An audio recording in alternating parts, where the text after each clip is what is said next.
All right, Tim Kennedy here from Sheepdog Response. With me is Matt. Hello, Matt Smith, Sheepdog Response. We've, from hunting to working in nonprofits, in the military, in kind of a variety of capacities, we've used lots of different comms equipment. We did a video a little while ago, a few months now. Yep. And there were a ton of questions. A lot of questions. More questions than we could answer. So we're going to try and simplify this in broad strokes, as we have different forms of comms equipment broken down into categories, and we have a few examples for each, but there's lots of options. There's no incentives from Apple or Android or Garmin or ZOLEO or Starlink for us to talk about these. Some of these I'm putting in my truck. Matt has an amazing Overlander. Yeah. And so we use this, whether it's racing or hunting or like doing philanthropic work overseas on missions trips. These are all very useful and necessary requirements to kind of get things done.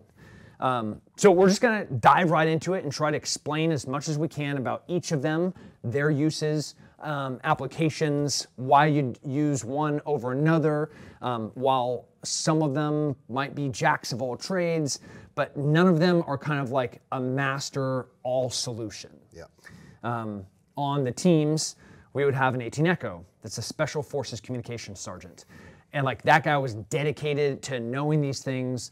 Yeah, that guy will forget more about communications than I'll probably ever learn. The truth, yeah. But most of these systems do kind of owe their origins to the military. We're accustomed to them because of special operations.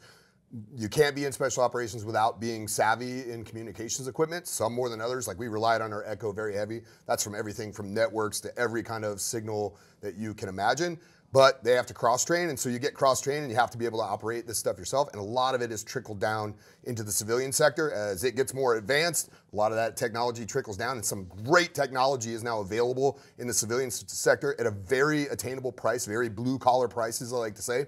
So for not very expensive, you can get your hands on some great signal equipment, and then when the towers go down, your communications don't. And that's what really this boils down to, is like, do I have a way to reach out, whether I'm in an austere environment where I'm going hunting, camping, fishing, those types of things, or if there's a disaster in my area, which we saw this year, and now cell networks are not an option, can I still communicate? The answer is absolutely yes, if you know a little bit about this stuff.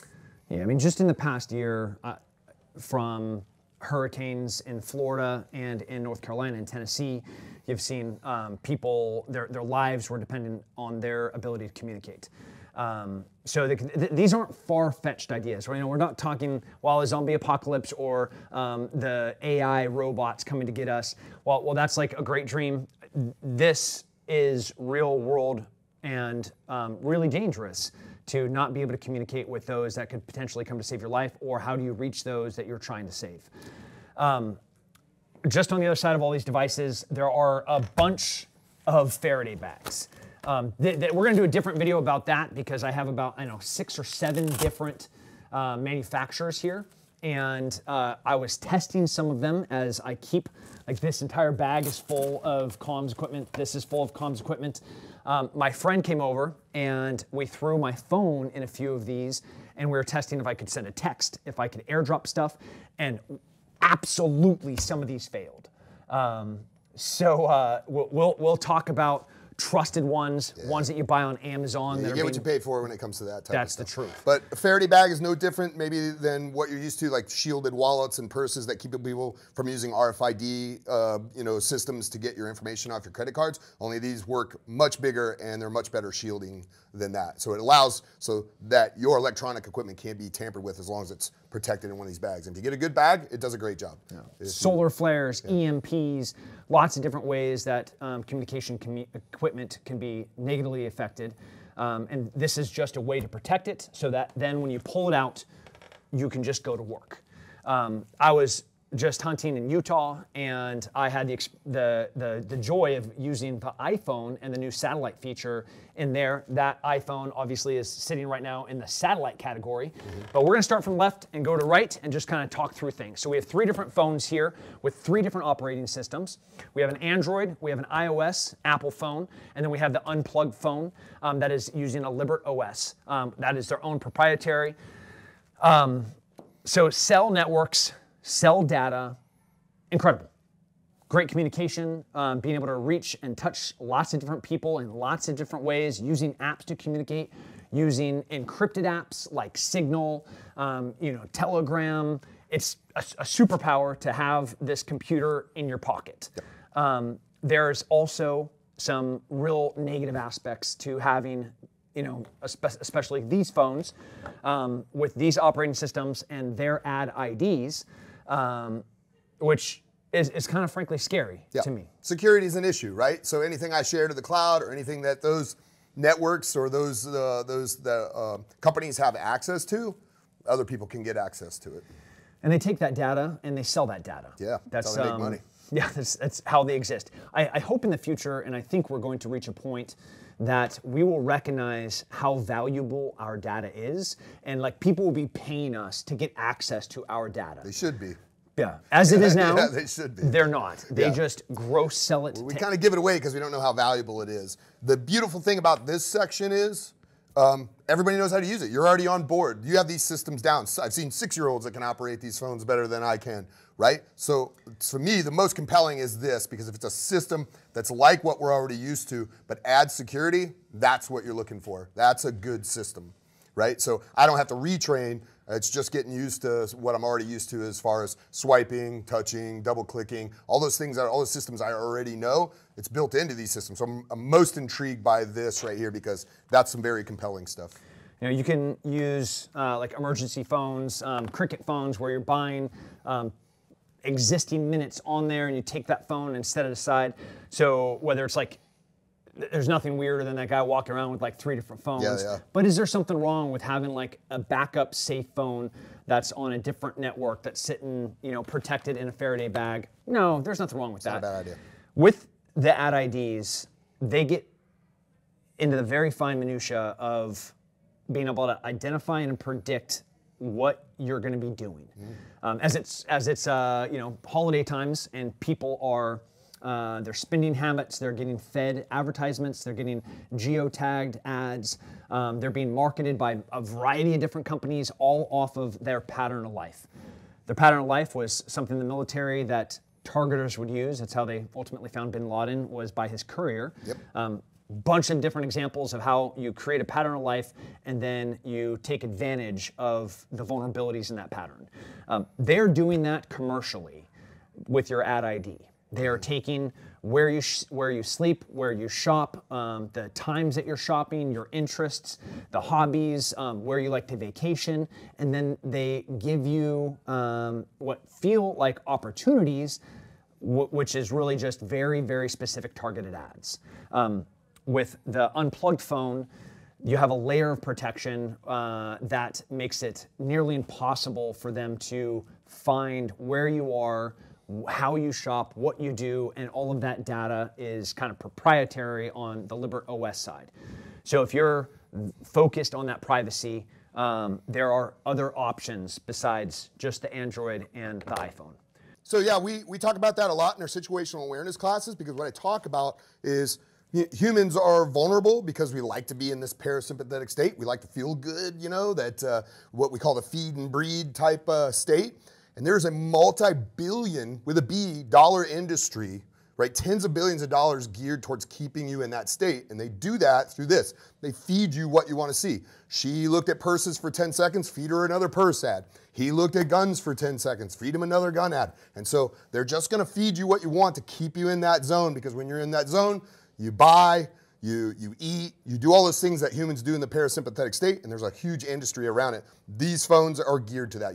That is the cost of these phones. You think, well, I have this cheap service that I pay for, but in reality, the cost you're paying is personal information and pattern of life, just like what Tim talked about. This is a phone designed to keep that pattern of life secret. That's why I said I'm most compelled with it. There's a great video that was just put out by Veritasium, a great YouTuber I love. That's all about how they tracked pattern of life and some of the operations that they were able to track people's pattern of life and do some pretty dastardly stuff. So I recommend go check out that video if you haven't checked out Veritasium. He's not a sponsor or anything. I just love his videos. Very in-depth, good information. If you want to really get into the nitty-gritty about how they track pattern of life, he did a great video on it. But that's what's at stake here. When we use these type devices that are by those companies, like he said, that's what's at stake. That's why, again, I'm really compelled to hear about a company that's willing to secure that for us. And I think that's probably the next big thing. You know, once people realize what they're giving up, then they're going to be more willing to secure it. So hopefully this video helps, and that video that we'll link you to, that'll help you as well. When you're traveling overseas, it's Eastern Europe. My phone pops up with multiple cell towers. Those cell towers were Russian cell towers that were literally just trying to connect to my phone. At some civil unrest, at some protests, different agencies can set up what your phone thinks are cell towers, and your phone is connecting to it. Yeah, proxies. And they can implant things to track you. So your phone doesn't know, it is just looking for the easiest connection point, which is in addition to that kind of that ad ID, another vulnerability within cell phones is these aren't independently, organically intelligent things that are making decisions on your behalf to ensure privacy.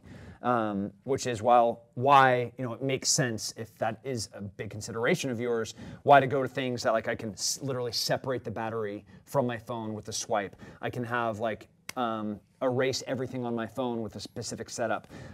They have privacy settings that will prohibit this connecting to certain types of cell towers. Lots of software and hardware focused developments specifically around privacy in the unplugged phone. So GoPills, hypercognition, the stack that's in them, it's all the nutrients that positively affect the brain. The name GoPills came from, especially during the GWAT, guys were using amphetamines to have enough time and enough energy and cognition to be able to function with multiple rotations and targets in a given night. The team at GoPills, incredible rad group of Americans and patriots trying to provide supplements so on now the right side of war we still can have that same accelerated ability of performance but without the drawbacks of using dangerous stimulants. And so I love it. I love that we can still have all of the benefits but with none of the drawbacks. The TBIs and the CTEs, pretty incredible. So click on the link, check out GoPills. These are amazing. In the satellite category, I just didn't want to put a Starlink here, and currently it's sitting inside of my Land Cruiser, the mobile Starlink, which I'm a huge fan of. We had that. That was for our base camp in our headquarters in Western North Carolina. That Starlink is how we ran everything because there was no cell for I think about 10 days. There was no cell signal for us, and if you got out, if we're working in Asheville, we didn't have cell service for probably 7 days inside a major, rich, developed city in North Carolina. First world country, super, they got one of the nicest golf courses in the world right outside of Asheville, and we couldn't connect to the internet. We couldn't connect to cell service for a week. So day one, Starlink goes up. These are different types of satellite connection. So ZOLEO here, a Garmin, and now the iPhone has their own kind of proprietary satellite connection feature, which I just used while I was hunting in Utah. Each of them serves a different unique. So ZOLEO, owned by Iridium satellite phone.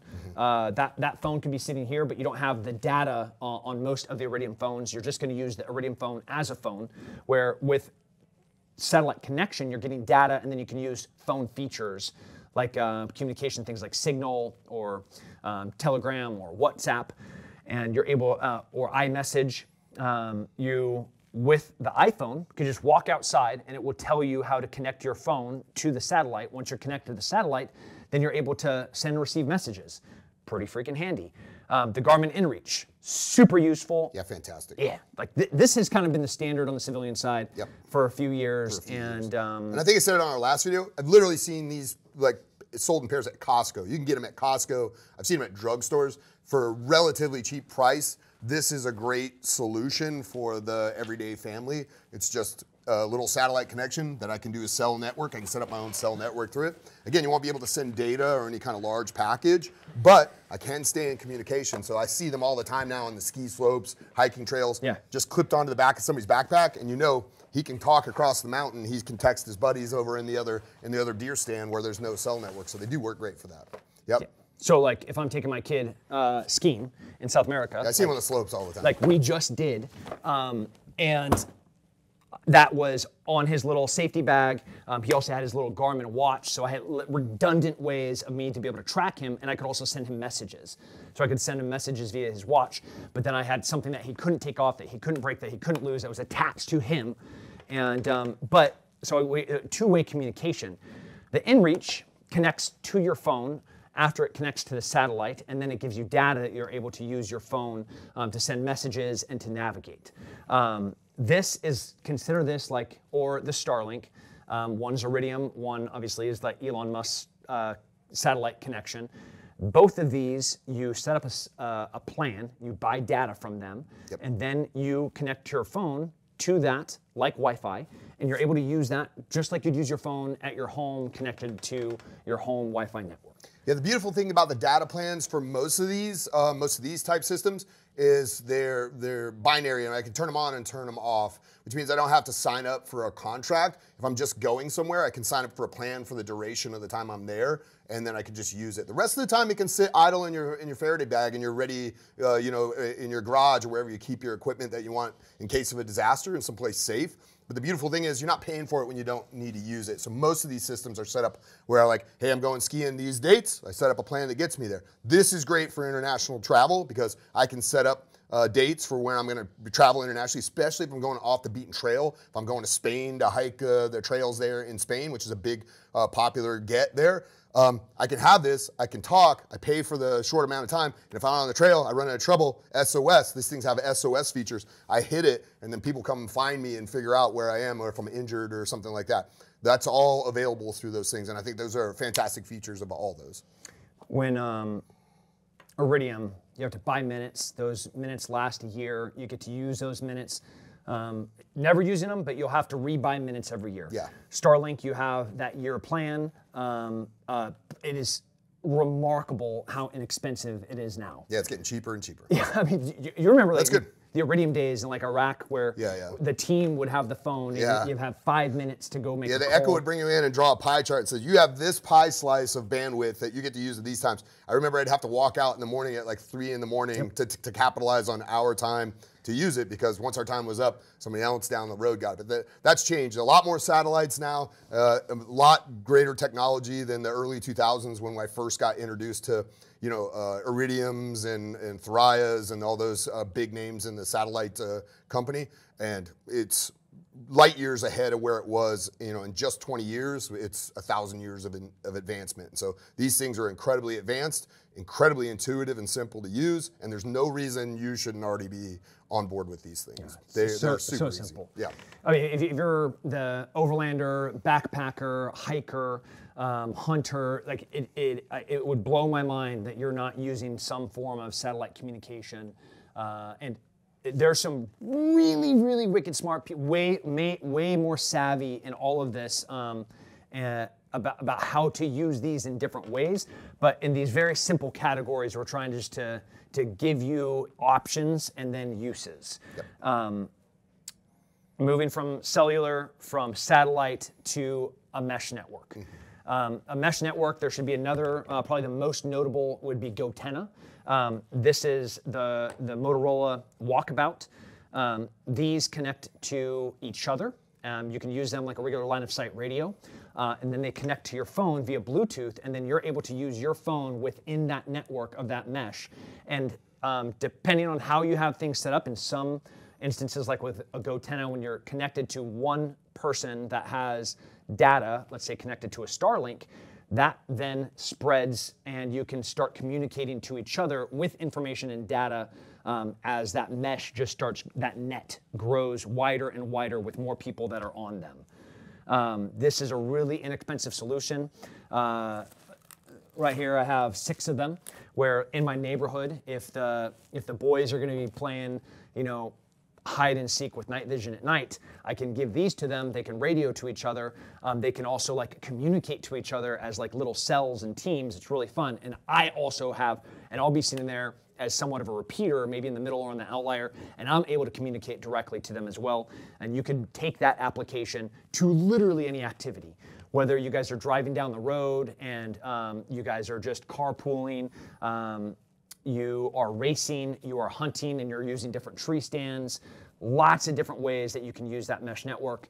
Right in our warehouse over there, I have a balloon that we can like pop up and throw one of these mesh connectors to it as a repeater, and then that widens the net in which they're able to connect. Yeah. There's a guy actually here in the town that we live in that posted, he's got a big node. He actually put up a big radio antenna, and I could see it. You can see it because when I get on the mesh networks, it'll tell you where all the nodes are. And he's got a major node here in town. He can talk across town to his whole family via these. Difference between these and what we're talking to as we move down the line is now we're getting to, all these use some type of radio signal, some more advanced than others. This is back to like a traditional radio signal, like a HF, UHF signal that you would usually use on a walkie-talkie, only it's using Bluetooth technology to connect to whatever the parent device is, here, your phone. You Bluetooth to it, it sends via radio signal to the next hub, and then it downloads that information to their phone. So it's as simple, as long line of sight, as long as that signal can get from that antenna to the next antenna, that message will go through. It's beautiful, it's simple. The take, that's the give. The take is as you go down the line, the levels of security go down until you start spending more money, because unless you can frequency hop, unless that thing's got programming in it where, and they do to some degree, some of them do, unless it can hop around frequencies and you guys are lined up, it's probably one of the easiest to hack for somebody who's got skill in hacking radio signals. It's just the funny thing is, like, as the farther down the road this gets, more people have gotten attuned to hacking at this high level, and this old forgotten system turns out to be one of the best systems you can buy now, because there just aren't people monitoring it anymore. And that harkens back to, even if you know the story in Vietnam, when all those guys who were in the Hanoi Hilton, they started tapping through the wall Morse code. There's this old system that nobody knew how to hack, and they were able to communicate through, because they actually took a dated system, brought it back, and it wound up being one of the most secure systems. And that's kind of like what mesh networks. They're making a hot comeback. Yeah. There's Meshtastic, which is an app that's on the phone that I use, where you can set up your own mesh network. You can buy an Arduino board and flash it for free, and you can literally build these things. So people are home building these mesh networks, just like that guy with a node in our town I told you. He's got his own home built in mesh networks. You don't need an FCC license or anything to do that. It's all within the frequencies that are you're allowed to use without a license. So if you're interested in that, get into it. There's tons of videos on that online as well. All right, so with radios, they're awesome. Yep. They're awesome. They're just hard. They seem daunting initially, but the more you use them, the easier it gets. On the security side, this seems like old, antiquated technology. Mm-hmm. It's not. It's really functional. It's really useful. As you hear that chirping right now, security is different when it comes to radios. So if you're using like a GMRS, like ham radio operators, you're FCC licensed to start using them. How you use them, really, like whether it's at work, if you're racing, if it's your hobby to play, you're just trying to communicate, you don't have to, in some uses, in some cases, in some applications, have a license to use these radios. Nope. In some, you do. Yep. I can also take, so we have two different ones here. We have a Baofeng, which is probably the most common and most recognizable, really inexpensive $50 radio I can do everything with. I have great reach with it. This is a rugged radio. This is from my hometown. This is made in Arroyo Grande, California. I was literally born in San Luis Obispo, California. Grew up on the Central Coast. The guy that runs this company, he works out of the pit. And we have this, the actual deck set in my Land Cruiser, in like my overland backcountry vehicle, has a rugged radio in it. It has the deck, it has the antenna, it has like all the things. And obviously, like you see kind of different in quality of product, in the robust, waterproof. But, you know, so Matt, uses of these.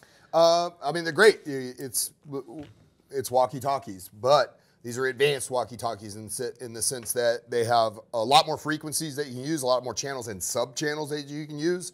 Remember, anybody who's on that channel can hear what you're saying, but they also have the basics of what I was talking about before, like frequency hop. So basically, there is some security features on there that will allow you to talk on an open channel, an unlicensed channel, and nobody can just dial in if they don't have that same subcode set that you have in there. So if I want to talk to Tim, I set a frequency, I set a subcode, we establish that ahead of time, and we can talk back and forth on these things, and almost nobody could interrupt that without some advanced tools to do that. And that's the earliest, that goes back to the basics. Again, for all these systems, we're all based on radio frequencies and transmitting in HF and UHF. The limiting factor for these is always the power that they can output, because they're only gonna have so much reach in a handheld size. When radios get bigger, they just push more power, and as they push more power, they're able to kick that signal farther and farther away. But with modern antenna technology and modern battery technology, these things are getting, the handheld ones are getting more powerful than they ever were. Back in the day, if you remember when you were a kid and you're like standing, you know, on the other side of the wall, I can see the guy. Can you hear me? No, I can't hear you. Can you hear me? And that's all you did was yelling into it. I did a lot of that as an operator as well. Like, I can hear you. I can't, you can, you know, because different things cause the interference. But now antenna technology has come so far. Battery technology is advancing probably faster than any technology. And now that these things are more powerful, they're lighter, they're more rugged. Wink, wink. They're more rugged, and they push a stronger signal. So some of these on certain bands, it doesn't matter. You can be in triple canopy and you could talk a couple miles and you don't even need line of sight. When I say line of sight, just so you guys understand, I'm meaning like a direct shot. I'm on top of a mountain, Tim's on top of a mountain, and we could light the signal fire and see that signal fire, right? And I'm just shooting a radio frequency straight to them. That's easy. But some of these, if you're smart, they can literally bounce them off the stratosphere and bounce them back down, and you can ping these things at certain frequencies, and they do a great job of that. And they'll go, they'll zigzag around in our atmosphere. And when you're talking about shortwave and ham radios, that's all they do is they just bounce signals, and you can get to the other side of the earth with that thing with a very, a virtually very low-powered system. But modern handheld radios are much better as long as you get the good quality ones, like these ones here are the kind that, like police officers use. But they also use repeater stations, and that's another option is they have a repeater, which my signal goes to that station. It reinvigorates that signal and sends it out again with more power, and you can send it on down the line. And so that's the basics for all these. Those repeater stations are the basic for all these communications. And it still works, and it's still very reliable, and it's easy. PTT, push to talk. You push the button, and you say what you want to say. Very important that you think about what you say before you push that button. Because the FCC does monitor that. You can get in trouble for saying certain things, and you have to avoid certain stations. Certain stations are just for emergency purposes. Certain Marine Band stations are just for the Coast Guard and stuff. So you got to know a little bit, make sure you're not on the wrong station. Because if you're openly transmitting your golf game over an emergency station, the FCC is going to have a little bit to say about that, and they may come find you. So just make sure you know what you're doing. It's not a lot. It's not real complicated. It can get complicated, but know the basics before you just start transmitting on any channel. Yeah, you saw my bag of InReach. You saw my bag of mesh network Motorola's. We have GoTennas and balloons in the back. Under this kind of like work, race, play, bunch of rugged radios in these colors. If we're, Save Our Allies is going to deploy. This is literally like a comms bag that is pre-packed that I will jump and run with, and I'll have a bunch of InReaches, I'll have a little mesh network, and then I'll have 15 radios. Obviously, guys are going to be traveling with their own phones, so then if I bring in another thing like Satellite, bam, I have an incomplete pace plan right there. Yeah. Right, we'll have phones as our primary using cellular. Well, then we'll have our alternate be satellite. We'll have like the mesh network, or maybe even like an emergency literal signaling. And then we'll have the radio as that emergency. Yeah. Like that's just a really simple pace plan. Making sure that your devices are staying protected while you're traveling as they're going through different electronic screening devices that might change frequencies, erase pre-saved data. Lots of weird things happen as you're going through lots of different emergency or conflict areas, disaster areas. Like there's some wild stuff that's happened in North Carolina that happened in North Carolina. So best thing that you can do is prepare for a crisis before that crisis occurs. Here's your Sergeant Major minute. Like Tim's talking about pace plans. Nothing goes into your pace plan that you haven't trained on. Just buying a box with some gadget in it and throwing it into your bag and saying we're good to go is not true. There's no truth to that. It means if it's in your pace plan, it's something that you're comfortable with, that you could operate nearly blindfolded, and then it goes into your pace plan. So nothing goes in the pace plan without training. You have to train, and the people who are going to be on the receiving end, because it won't matter if I can operate it like a master. If my wife and my kids don't know how to operate it, then you got to test it with them. You got to pull it out once a year, twice a year, make them do send some messages and stuff, make a game out of it, make it fun. But that way, when the shit hits the fan, there you go. It's something you have. But if you don't know how to do it, when you're in trouble, is not the time to figure out technological, equipment. Right? Yeah, there you go. So written down. Like you don't. I can't show you this because like this is our frequency. Yep. This is a pace plan. So I live kind of in the country. The houses are 3-4 acres apart. And, but we're just outside of town. So in the neighborhood with some of like my trusted, loved neighbors, being a good community and a good neighbor, we have a pace plan for communication. So, hurricane or a tornado. We had a tornado like 10 miles north of us here. My house was built with a tornado bunker. Like it wasn't that long ago when people it was just a way of life to prepare. Yeah. And I don't know what's happened where we are just more vulnerable and fragile as a society than we've ever been. Obviously, we've been maybe the more divided than we've ever been. But like this should feel normal for you to have confidence that I can get a hold of somebody that I need to get a hold of. Like Matt could save my family's life if I could get a hold of him. Yeah. Communication is everything. And that's what we kind of talked about. That's like why no operator gets out of getting to learn communication. Like the other guys on the team, they might be subject matter experts in these things, and they're certainly going to cross-train, but I think one of the most cross-trained things, every time we do cross-training, signal is part of it because it's so important, and communication means everything on the battlefield. It means everything in a crisis situation, and if you can communicate, you can get on top of anything. If you can't communicate, it doesn't matter how well you're prepared, you're a lone ranger out there, right? But me and Tim working together, that's a force multiplier. It's exponentially greater if we can communicate and share our position and share our intention. All that relies on communication. Can't tell you how important that is. Yeah. All right, so I hope you love this video. Lots of different stuff here. The call to action, what I want you to do is spend a little bit of time researching from rugged to the up phone to satellite options. Like you can just get on, you can chat GPT it and say, hey, what are some great communication options for austere or disaster situations? And it'll, not surprising, you're gonna see a lot of this stuff on there.